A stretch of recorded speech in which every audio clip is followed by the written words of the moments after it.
0. That'll set her up nicely before we move on over to the Ballycastle Harbor for round number 3 as we take a look at Madeleine Bayonne of France, 28-year-old, first French female to dive on our Red Bull Cliff Diving World Series.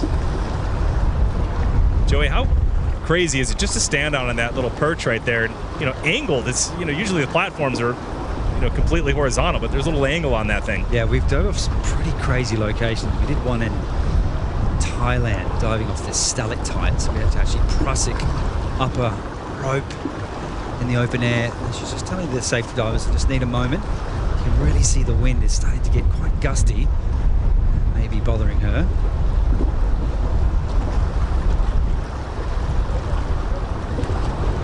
So Bayonne dropping in, and not much of a splash there, so that'll win over the judges in terms of that category. But Joey, how did she do in the air? Did really well. So the judges need to look at the takeoff. Is it nice and strong? But here, of course, you need to move further away from the cliff face, so there won't be any deductions from that. If you're diving on the platform, you tend to keep it a little tighter to the cliff faces. But just talking about another topic here, these locations are tide dependent. So I was talking about how the athletes had to dive late last night and then early this morning, and that's due to the tide. So we need to make sure we're diving at the right tide so we have enough water depth in these locations. There's a lot of planning that goes on behind the scenes to make these competitions possible.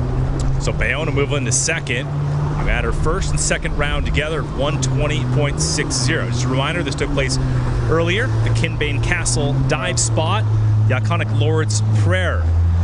You're watching the Red Bull Cliff Diving World Series, stop number 4 from the beautiful Ballycastle and Causeway Coast of Northern Ireland. Trace Worthington with Joey Zuber. We thank